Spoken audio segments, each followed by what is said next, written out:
Hey guys, what's going on? Welcome to today's video. As some of you guys know, they've been following me on my Fishroom page on Facebook, Shawn's Fishroom. You can see the sticker in the background on the window.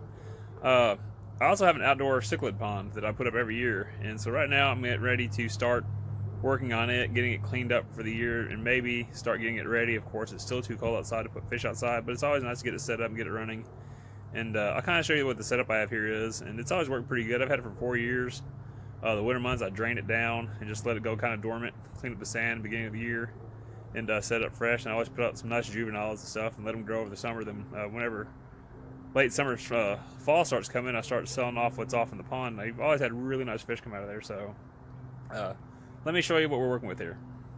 This is a 300-gallon stock pond that I got from my family. They use it with their horses. They had a hole get busted in the side of it, and I was able to repair the hole with some plastic repair stuff, and it worked really well.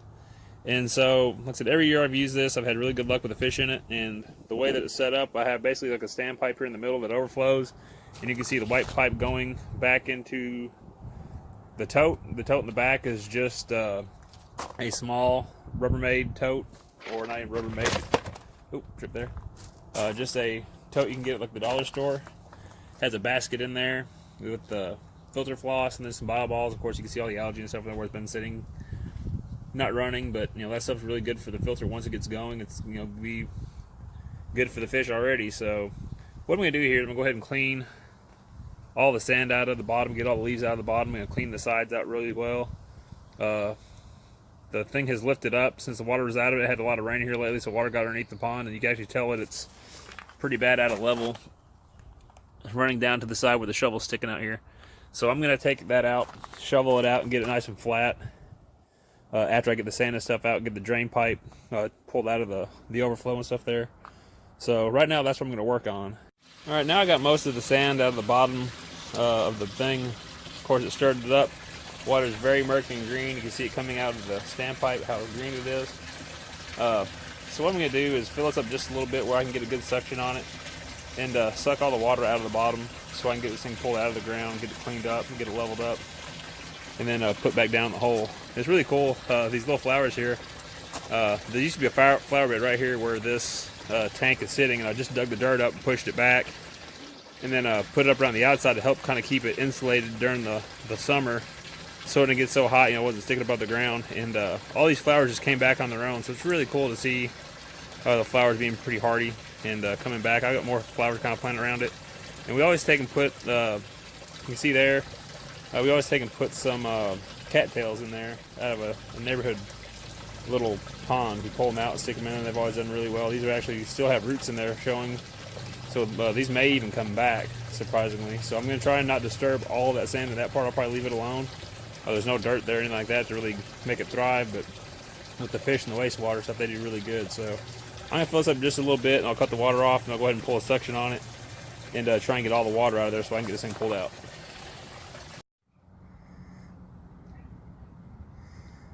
What are these little red wiggler things? Those mosquitoes?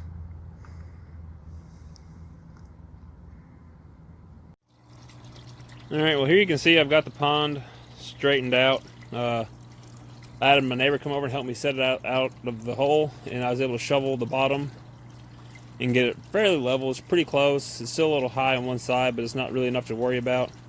You can see how the setup works. I have a standpipe that's just standing in the middle there, and then the pipe fills up and overflows through the little weird teeth on my fitting. 1.5-inch pipe going back into my little filter box, and then there's a 900-gallon-per-hour pump that just has those two little overflows that spill back into the stock tank. And these rocks that are laying around here all go in the bottom. There's some more that are over there. This plywood will get moved. It's just off a job site. And I've got new sand to put in the bottom.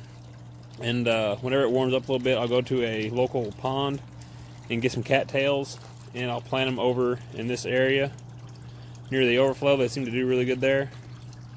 So that's pretty much the setup of my cichlid pond. The water's still too cold right now. Outside temperatures during the day are getting to be in the 60s in the afternoon, but still in the 30s at night. So I'll just let this thing run for a while, and I'll probably drain it down one more time to get the stuff kind of cleaned out. You can see some, that's basically out of the overflow box, out of my filtering box. Whenever I started running it, just some stuff that's loose. So I'll drain it out again, clean it, and then I'll put the sand in, put the rocks in, decorate it, and that way there's plenty of room for the fish to hide. And it's always funny because the juveniles grow up, they start having babies in there before the end of summer. And so I'm always having to try and catch babies out at the end of the year. But so that's kind of the setup I have. It's a lot of fun. I have a lot of fun every year setting it up, putting the fish in, and watching them grow. I've seen some really cool spawning habits in here from my Competitochromis cristinatus. Maybe I can try and find that video and add it in here if I can find it. If not, I may have to show you at another time.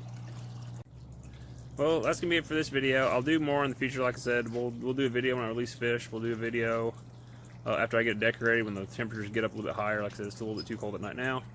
If you would, click the like button, subscribe button, and the notification bell for future videos, and hopefully I can do more videos more regularly. Right now I've just been a little bit busy with work, weather kicking around, usually kicks up the construction work, and we have a lot of houses going on right now, so it might be a little few far in between on when I'm able to post them.